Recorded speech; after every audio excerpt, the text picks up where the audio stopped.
APTS 24/7 news కి స్వాగతం. ముందుగా బులెటిన్ లో హెడ్లైన్స్. తిరుమల లడ్డు అంశంపై సుప్రీంకోర్టు కీలక ఆదేశాలు. సిబిఐ డైరెక్టర్ పర్యవేక్షణలో 5గురితో సిట్ ఏర్పాటు. సిబిఐ నుంచి 2, ఏపీ నుంచి 2, FSSAI 1. ఆంధ్రప్రదేశ్ రాజధాని అమరావతికి శుభవార్త. అమరావతిని తాకుతూ జాతీయ రహదారి కేంద్ర మంత్రి పెమ్మసాని చంద్రశేఖర్ ప్రకటన.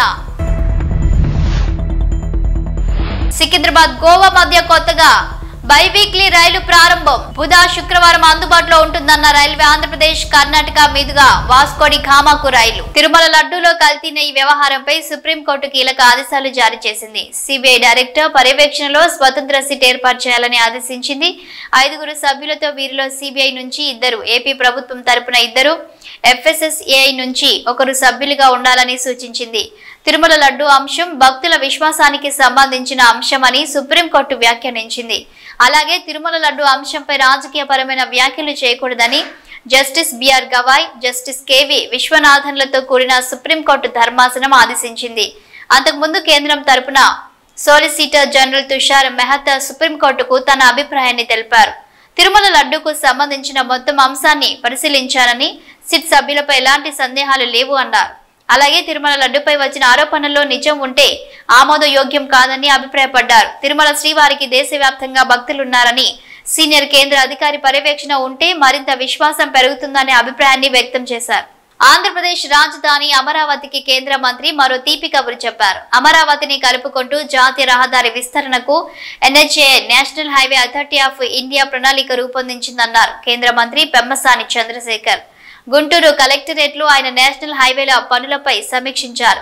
కృష్ణా, గుంటూరు జిల్లాలను కలిపే హైవే 16 అభివృద్ధి ప్రణాళిక బాగుందని ప్రశంసలు కురిపించారు. అయితే వినుకొండ, గుంటూరు 2 లైన్ల మార్గాన్ని 4 లైన్లుగా విస్తరించేందుకు ప్రణాళిక రూపొందించారని, మరో 25 కిలోమీటర్లు పొడిగిస్తూ రాజధాని అమరావతిని కూడా టచ్ చేయబోతుందన్నారు. ఈ జాతీయ రహదారి రాజధాని ప్రాంత అభివృద్ధికి ఎంతో ఉపయోగకరంగా ఉంటుందన్నారు కేంద్ర మంత్రి పెమ్మసాని చంద్రశేఖర్. ఈ హైవే గుంటూరుకు మరో ఔటర్ రింగ్ రోడ్లా మారుతుందని, దీన్ని పూర్తిగా NHAI నిర్మిస్తుంది అన్నారు. అలాగే రాష్ట్ర ప్రభుత్వం తరపున భూసేకరణ, విద్యుత్ వంటి ఇతర పనులు వెంటనే చేపట్టాలని అధికారులకు సూచించారు. ఈ హైవే నిర్మాణం 2 ఏళ్లలో పూర్తవుతుందని చెప్పారు. కేంద్రం తీసుకున్న ఈ నిర్ణయంతో అమరావతికి ఉపయోగం కలిగిందన్నారు. భాగ్యనగరం నుంచి గోవాకు వెళ్లే పర్యాటకులకు రైల్వే శాఖ శుభవార్త అందించింది. హైదరాబాద్ నుంచి గోవాకు కొత్త రైలు అందుబాటులోకి తీసుకొస్తుంది. అక్టోబర్ 6న ప్రయోగాత్మకంగా ఈ రైలును ప్రారంభిస్తున్నట్లు ప్రకటించింది. రెగ్యులర్ సర్వీసులు ఈ నెల 9న సికింద్రాబాద్ నుంచి వాస్కోడగామా నుంచి 10న ప్రారంభమవుతాయని పేర్కొంది. ఇది బైవీక్లీ రైలు అని. సికింద్రాబాద్ వాస్కోడగామా 17039 రైలు ప్రతి బుధ శుక్రవారాల్లోనూ, వాస్కోడగామా సికింద్రాబాద్ 17040 రైలు ప్రతి గురు శనివారాల్లోనూ బయలుదేరతాయని తెలిపింది. ప్రస్తుతం రెగ్యులర్ ట్రైన్ సికింద్రాబాద్ వాస్కోడగామా మధ్య వారంలో 4 రోజులు నడుస్తుంది. రైలు నంబర్ 17063 మంగళ, బుధ, శుక్ర, ఆదివారాల్లో అందుబాటులో ఉంటుంది. డిమాండ్ ఎక్కువగా ఉండడంతో ఈ రైలుకు కిటకిటలాడుతుంది. దీనికి తోడు హైదరాబాద్ నుంచి వాస్కోడగామకు మరో రైలు 17021 ఉంది. కానీ అది ఆదివారంలో 1 రోజు మాత్రమే నడుస్తుంది. ఈ రైలులోనూ టికెట్లు దొరకడం చాలా కష్టం. ఈ మార్గంలో డిమాండ్ ఎక్కువగా ఉండడంతో కొత్తగా మరో రైలును ప్రారంభించాలని రైల్వే నిర్ణయించింది. దీంతో పర్యాటకుల ప్రయాణ అవకాశాలను పెంచడమే కాదు, అదనంగా సీట్లు అందుబాటులోకి రానున్నాయి. శ్రీకాళహస్తిలో నవరాత్రి ఉత్సవంలో 2వ రోజు శ్రీ జ్ఞాన ప్రసూనాంబ బ్రహ్మచారిణి దేవి రూపంలో అమ్మవారు దర్శనమిచ్చారు. అమ్మవారి సన్నిధిలో బొమ్మల కొలువును ఏర్పాటు చేశారు. శ్రీకాళహస్తీశ్వర ఆలయంలో నవరాత్రి ఉత్సవాలు శాస్త్రోక్తంగా ప్రారంభమయ్యాయి. గిరిపుత్రి సౌభాగ్య మంగళకర రూపిణి జ్ఞాన ప్రసన్నాంబిక దేవి 2వ రోజు బ్రహ్మచారిణ దేవి రూపంలో భక్తులను దర్శనమిచ్చారు. శ్రీకాళహస్తి ఆలయంలోని అలంకార మండపంలో అమ్మవారి ఉత్సవ మూర్తికి బ్రహ్మచారిణి దేవి అలంకారం చేసి వైభవంగా తీసుకువచ్చి అమ్మవారి ఆలయం ఎదుట ఉయ్యాలలో అమ్మవారి దివ్య మంగళకర రూపాన్ని కొలువు తీర్చారు. అమ్మవారి సన్నిధిలో వివిధ రకాల దేవతా ప్రతిమలు, బొమ్మలను ఆకర్షణీయంగా ఏర్పాటు చేశారు. ప్రకృతి రమణీయతకు అద్దం పట్టే విధంగా ఆధ్యాత్మిక చింతన శోభను కలిగించేలా బొమ్మల కొలువు ఏర్పాటు చేశారు.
మంగళగిరిలో నారా లోకేష్ ప్రజా దర్బార్ కార్యక్రమం కొనసాగుతుంది. వివిధ ప్రాంతాల నుండి వస్తున్న ప్రజలు నారా లోకేష్ కు తమ వినతులను అందజేస్తున్నారు. వారి వినతులను స్వీకరిస్తూ సమస్యల పరిష్కారానికి తన వంతు కృషి చేస్తానని అన్నారు నారా లోకేష్.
ఆంధ్రప్రదేశ్ మాజీ ముఖ్యమంత్రి వైఎస్ జగన్మోహన్ రెడ్డి వైఎస్ఆర్సీపీ తరపున ఏపీ ప్రభుత్వానికి లేఖ రాశారు.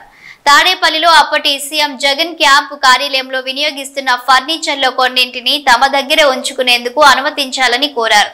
ఆ ఫర్నిచర్ కు విలువ కడితే చెల్లించేందుకు సిద్ధంగా ఉన్నామని, మిగిలిన వాటిని తిరిగి ఇచ్చేస్తామని పేర్కొన్నారు. ఈ మేరకు జీఏడీ సాధారణ పరిపాలన శాఖ డిప్యూటీ సెక్రటరీకి ఆ party MLC general secretary Lella Appireddy YSRCP తరపున లేఖను పంపించారు.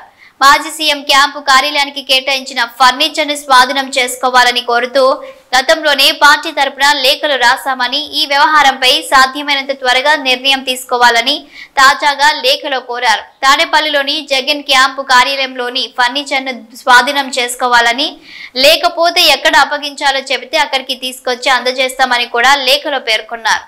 గతంలో తాడేపల్లి సీఎం క్యాంపు కార్యాలయంగా ఉన్నది ఇప్పుడు పార్టీ కార్యాలయంగా మారిందని, అక్కడ వైఎస్ఆర్సీపీ కార్యకలాపాలు ప్రారంభం కాబోతున్నాయన్నారు. కాబట్టి వెంటనే ఫర్నిచర్ ను తీసుకెళ్లాలని, ఎప్పుడు తీసుకెళ్తారో సమయం చెప్పాలని కోరారు. ఒకవేళ తీసుకుని వెళ్ళకపోతే గనక ఆ ఫర్నిచర్ ఖర్చులు చెబితే వాటిని చెల్లిస్తామన్నారు. ఈ మేరకు 5 సార్లు విషయాన్ని జేడీ దృష్టికి తీసుకెళ్లిన అంశాన్ని తేదీలతో సహా ఆయన తన లేఖలో అప్పిరెడ్డి ప్రస్తావించారు. ఈ మధ్య కాలంలోనే ఇంకొక అబద్ధాలను వీళ్ళు ప్రమోట్ చేస్తూ నందిని బ్రాండ్ను కూడా వాడడం లేదని అంటాడు. కేఎంఎఫ్ పక్కన కర్ణాటక మిల్క్ ఫెడరేషన్ వారి నందిని బ్రాండ్ అని నేను అడుగుతాను. 2015 నుంచి 2019 చంద్రబాబు నాయుడు గారి హయాంలో 2015 నుంచి 2018 అక్టోబర్ దాకా నందిని బ్రాండ్ ఎందుకు లేదు? చంద్రబాబు నాయుడు గారు కొనుగోలు చేసిన 6 నెలలకు ఒకసారి పిలిచిన టెండర్ల ప్రక్రియలో ఎందుకు లేదు? నందిని వాళ్ళు కూడా అప్పుడప్పుడు పార్టిసిపేట్ చేస్తారు, అప్పుడప్పుడు పార్టిసిపేట్ చేయరు. మన హయాంలో కూడా 2019 తర్వాత మన హయాంలో కూడా నందిని వాళ్ళు అప్పుడప్పుడు పార్టిసిపేట్ చేశారు. రేటు ఇంకోటి అంటాడు, 320 రూపాయలకి నెయ్యి వస్తుందని. ఇంకా ఆశ్చర్యకరమైన విషయం అండి, నాకు అర్థం కాల. చంద్రబాబు నాయుడు గారి హయాంలో 2015 నుంచి 19 వాళ్ళు ప్రొక్యూర్ చేశారు కదా నెయ్యిని. టెండర్లు పిలిచి ఇదే మాదిరిగానే ఈ టెండర్ల ద్వారా ప్రొక్యూర్ చేశారు కదా. ఏ రేటుకు ప్రొక్యూర్ చేసినారు? అదే క్వాలిటీ నెయ్యే కదా ఇప్పుడు కూడా. అప్పుడు అదే క్వాలిటీ, ఇప్పుడు అదే క్వాలిటీ. దశాబ్దాలుగా నెయ్యి క్వాలిటీ అదే, కొత్తగా మారింది ఏమీ లేదు. అవే ఆవులు, అవే డైరీలు, అవే ఆవులు, అవే పాలు, అవే నెయ్యి, అదే క్వాలిటీ. ఆ క్వాలిటీ ఉంటే తీసుకుంటారు, లేకపోతే తీసుకోరు. చంద్రబాబు నాయుడు హయాంలో నెయ్యి ఏ రేటుకు కొన్నారు? 276 రూపాయలు 2015లో కొన్నారు టెండర్ల ద్వారానే. 2019 జనవరిలో అంటే ఆయన చివరి దాంట్లో 324 రూపాయలు కొన్నారు. మరి అటేటప్పుడు ఇక్కడ 320 కొంటే తప్పేముందయా? ఉన్న రేట్ అది వాళ్ళు టెండర్లలో వాళ్ళు కోట్ చేసినారు, L1 కింద ఎవడైతే వాళ్ళకి ఇచ్చినారు. ఏం తప్పు జరుగుతూ ఉంది? నీ హయాం అంతా ఇదే రేట్లతోనే జరిగాయి, కొనుగోలు చేశారు. మరి ఇప్పుడు కూడా అదే రేట్లతోనే కొనుగోలు జరుగుతూ ఉంది.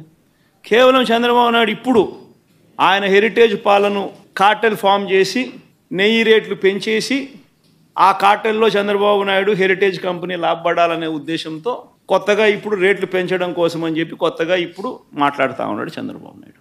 అదే క్వాలిటీ నెయ్యి అయ్యే స్పెసిఫికేషన్సే నువ్వు అడిగేది. దశాబ్దాలుగా నువ్వు అయ్యే స్పెసిఫికేషన్స్ అడుగుతున్నావు. అవే స్పెసిఫికేషన్స్ అప్పుడు అడుగుతున్నావు, అవే స్పెసిఫికేషన్స్ ఇప్పుడు అడుగుతున్నావు. అదే క్వాలిటీ అప్పుడు అడుగుతున్నావు, అదే క్వాలిటీ ఇప్పుడు అడుగుతున్నావు. తిరుపతి లడ్డు అన్న విశిష్టత మనం చాలా గొప్పగా చెప్పుకుంటాం. తిరుపతి లడ్డు టేస్ట్ చాలా బాగుంటుంది అని, గొప్ప టేస్ట్ అని. మన అదే క్వాలిటీ టేస్ట్, అదే నెయ్యి, అదే క్వాలిటీ, అదే టేస్ట్. అప్పుడైనా అంతే, ఇప్పుడైనా అంతే, ఎప్పుడైనా అంతే. మరి ఈ మాదిరిగా అబద్ధాలు ఆడడం ఎంత మటుకు ధర్మం? దసరా పండుగ వేళ తెలంగాణ ప్రజలకు రేవంత్ రెడ్డి ప్రభుత్వం తీపి కబురు వినిపించింది. రాష్ట్ర ప్రజలు ఎప్పుడెప్పుడా అని ఎదురు చూస్తున్న డబుల్ బెడ్రూమ్ ఇండ్ల పంపిణీపై కీలక అప్డేట్ ఇచ్చింది ప్రభుత్వం. ఈ మేరకు మంత్రి పొంగులేటి శ్రీనివాసరెడ్డి కీలక ప్రకటన చేశారు. Family digital card pilot project ప్రారంభోత్సవ కార్యక్రమంలో మాట్లాడిన పొంగులేటి శ్రీనివాసరెడ్డి డబుల్ బెడ్రూమ్ ఇండ్ల పంపిణీ గురించి కీలక అప్డేట్ ఇచ్చారు. తెలంగాణ వ్యాప్తంగా ఇప్పటికే పూర్తయిన డబుల్ బెడ్రూమ్లను అర్హులకు ఈ దసరా కానుకగా అందించబోతున్నట్లు మంత్రి పొంగులేటి శ్రీనివాసరెడ్డి ప్రకటించారు. తాము అధికారంలోకి వచ్చాక ఎలాంటి భేషజాలకు పోకుండా గత ప్రభుత్వం అసంపూర్ణంగా వదిలేసిన అనేక ఇండ్లను 9 నెలల్లోనే పూర్తి చేశామని పొంగులేటి తెలిపారు. సీఎం రేవంత్ రెడ్డి ఆదేశాలతో పూర్తయిన ఇండ్లను రాష్ట్రంలోని 119 నియోజకవర్గాల్లోని నిరుపేదలకు ఈ దసరా పండుగ కానుకగా అందించబోతున్నట్లు మంత్రి పొంగులేటి శ్రీనివాస్ ప్రకటించారు. తెలంగాణలో రైతులకు రేవంత్ రెడ్డి సర్కార్ 2 తీపి కబుర్లు చెప్పింది. ధాన్యం కొనుగోలుకు సంబంధించి కీలక నిర్ణయాలు ప్రకటించారు. ముఖ్యమంత్రి రేవంత్ రెడ్డి సచివాలయంలో మంత్రి ఉత్తమ్ కుమార్ రెడ్డితో కలిసి కలెక్టర్లు, ఎస్పీలతో వీడియో కాన్ఫరెన్స్ లో మాట్లాడారు. రాష్ట్రంలోని అన్ని జిల్లాల్లో ధాన్యం కొనుగోలు ప్రక్రియ సాఫీగా జరిగేలా చూడాలని ఆదేశించారు. అలాగే సన్నాల సాగుపై రైతులకు ఇచ్చిన మాటను నిలబెట్టుకుంటున్నామన్నారు. వానాకాలం సీజన్ నుంచే ఎంఎస్పీకి క్వింటాకు అదనంగా 500 రూపాయల బోనస్ చెల్లించనున్నట్లు ప్రకటించారు. అంతేకాదు ధాన్యం డబ్బుల్ని రైతుల ఖాతాల్లో 48 గంటల్లోపే జమ చేస్తామని కీలక ప్రకటన చేశారు. సన్న వడ్లకు బోనస్ ఇవ్వడం ఇదే మొదటిసారి అన్నారు ముఖ్యమంత్రి రేవంత్ రెడ్డి. అలాగే ధాన్యం సేకరణకు వీలుగా వేర్వేరు కొనుగోలు కేంద్రాలను లేదంటే వేర్వేరు క్వాంటాలు, సన్న రకాలను ధృవీకరించే యంత్రాల సిబ్బందిని అందుబాటులో ఉండేలా ఏర్పాట్లు చేసుకోవాలని సూచించారు. ధాన్యం సేకరణలో జాగ్రత్తగా ఉండాలని, ఎలాంటి తప్పులు అవకతవకలు జరగడానికి వీల్లేదన్నారు. అంతేకాదు ప్రతి ధాన్యం కేంద్రానికి ఒక ప్రత్యేక నంబర్ కేటాయించాలని సూచించారు. అక్కడ కొనుగోలు చేసిన వడ్ల సంచులపైన ఆ నెంబర్ను తప్పకుండా ఉండాలని, అంతేకాదు సరిహద్దు రాష్ట్రాల నుంచి ధాన్యం తెలంగాణలోకి రాకుండా పోలీసులు కట్టడి చేయాలని సూచించారు. మోపిదేవి మండలంలోని పెదకల్లెపల్లి గ్రామంలో స్వయంభూగా కొలువు తిన్న శ్రీ దుర్గా పార్వతీ సమేత నాగేశ్వర స్వామివారి దేవస్థానంలో దసరా శరన్నవరాత్రి మహోత్సవాలు ఘనంగా ప్రారంభమయ్యాయి. ఆలయ డిప్యూటీ కమిషనర్ దాసరి శ్రీరామ వరప్రసాదరావు ఆధ్వర్యంలో గురువారం ఆలయ పండితుల వేద మంత్రాల నడుమ దసరా ఉత్సవాలు నిర్వహిస్తున్నారు. ప్రత్యేక పూజా కార్యక్రమాలలో భాగంగా గురువారం ఉదయం ప్రభాత సేవ, మంగళ వాయిద్యములు, నిత్య బలిహారణ, గణపతి పూజ, మండపారాధన, అఖండ దీపారాధన, కలశ స్థాపన, సహస్ర నామార్చనలు, నీరాజన మంత్ర పుష్పములు, ప్రదోష కాలార్చన, దైవ దర్శనం కార్యక్రమాలను ఆలయ ప్రధాన అర్చకులు బుద్ధు ప్రసాద్ శర్మ మంత్రోచ్చరణల నడుమ శాస్త్రోక్తంగా నిర్వహించారు. ఆలయాన్ని వివిధ రకాల విద్యుత్ దీపాలతో ఆకర్షణీయంగా అలంకరించారు. విద్యుత్ దీపాలతో ప్రత్యేకంగా ఏర్పాటు చేసిన అమ్మవారి రూపం ప్రత్యేక ఆకర్షణగా నిలిచింది. ఏర్పాట్లను ఆలయ అధికారి కాశీభట్ల రమణ పర్యవేక్షించారు. सर्वमंगलमांगल्ये शिवे सर्वार्धसाधिके शरण्ये त्र्यंबके देवी नारायणी नमोस्तुते नमः। या देवी सर्वभूतेषु दयारूपेण संस्थिता नमस्तस्यै नमस्तस्यै नमस्तस्यै नमो नमः। स्वयंभूक्षेत्रमु दक्षिणकाशी क्षेत्रमु श्री दुर्गा पार्वती समेत नागेश्वर स्वामिवारी देवस्थानमु लोक कल्याणार्थमै మన పెదకళ్ళేపల్లి గ్రామంలో వేయించేసినటువంటి శ్రీ దుర్గా పార్వతీ సమేత నాగేశ్వర స్వామి వారి యొక్క దేవస్థానములో క్రోధినామ సంవత్సర శ్రీదేవి దసరా శరన్నవరాత్రి మహోత్సవములు ఈరోజు ఉదయం ప్రాతకాల సుప్రభాత సేవతో ప్రారంభమైనాయి.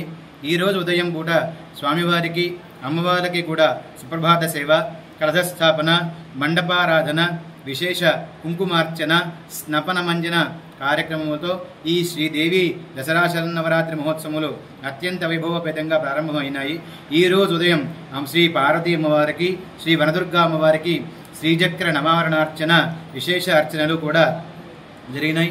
అలాగే ఈ దేవి శరన్నవరాత్రి మహోత్సవంలో అమ్మవారులకు విశేష కుంకుమార్చనలు, అలాగే వివిధ రకాల పుష్పమాలలతో పూలదండలతో అమ్మవారికి 10 రోజులు కూడా త్రికాలార్చన చేస్తూ అమ్మవారికి విశేషంగా భక్తులందరూ కూడా విరివిగా దర్శనం చేసుకోవడం జరుగుతుంది. అలాగే ఈ రోజు నుంచి మొదలుకొని 12వ తారీఖు వరకు కూడా 10 రోజుల పాటుగా జరిగేటువంటి శ్రీదేవి దసరా శరన్నవరాత్రి మహోత్సవంలో భాగంగా ఈరోజు శ్రీ బాలా త్రిపుర సుందరీ దేవిగా శ్రీ పార్వతీ అమ్మవారు, ఈ వనదుర్గా అమ్మవారు కూడా భక్తులందరూ కూడా విశేషంగా దర్శనమిచ్చారు. ఈ పూట సాయంత్రం పూట అమ్మవార్లకు విశేష కుంకుమార్చన, శ్రీచక్ర నవారణార్చన, నీరాజన మంత్రపుష్పములు, పంచహారతములు, తీర్థప్రసాద వినియోగము జరిగినాయి. విశేషంగా భక్తులందరూ కూడా విచ్చేసి ఈ క్షేత్రంలోటువంటి శ్రీ దుర్గా పార్వతీ సమేత నాగేశ్వర స్వామి వారిని అత్యంత శ్రద్ధాభక్తులతో కూడా దర్శించి స్మరించారు.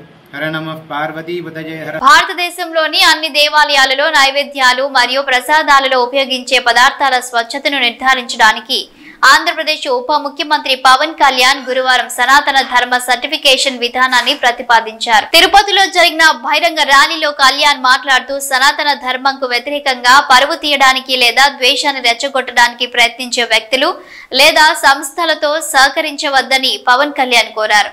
తిరుపతి దేవస్థానంలో లడ్డుల నాణ్యతపై నెయ్యి కల్తీ వివాదం కొనసాగుతున్న నేపథ్యంలో ఆయన ఈ వ్యాఖ్యలు చేశారు. నా జీవితంలో ఇలాంటి రోజు రాకూడదని ప్రార్థన చేశాను. మనస్ఫూర్తిగా చెప్తున్నాను. నా తల్లి పాదాల సాక్షిగా, వెంకటేశ్వరుడి పాదాల సాక్షిగా ఏ రోజు కూడా ఇలా మాట్లాడాల్సిన రోజు అవసరం రాదు అనుకున్నా. కానీ వైసీపీ నాయకులు తెప్పించారు ఈ రోజున.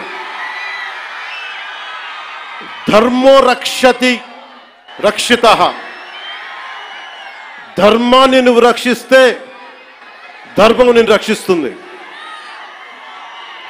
దీనినే eminent jurist, legal luminary Nanibhoy Palkhivala గారు చెప్పారు ఒక మాట. ధర్మో రక్షతి రక్షితః అని ఆయన చెప్పిన మాట లా ఈజ్ కోడిఫైడ్ ధర్మాన్ని. ధర్మాన్ని ఒక క్రమంలో బిగిస్తే, ఒక చట్టంలో బిగిస్తే అది చట్టం అవుద్దని. ఈ రోజున నాకు అన్యాయం జరిగింది, నేను బయటికి రాలా. అన్ని ధర్మాలకి గౌరవం ఇచ్చే సనాతన ధర్మానికి ప్రతిరోజు కొన్ని దశాబ్దాలుగా అవమానం చేస్తూనే ఉన్నారు, భరిస్తూనే ఉన్నాం.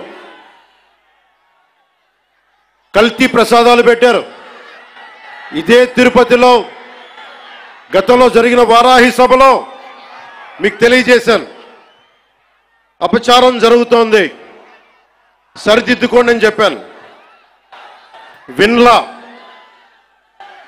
11 సీట్లకి భగవంతుడు కుదించిన బుద్ధిరాల.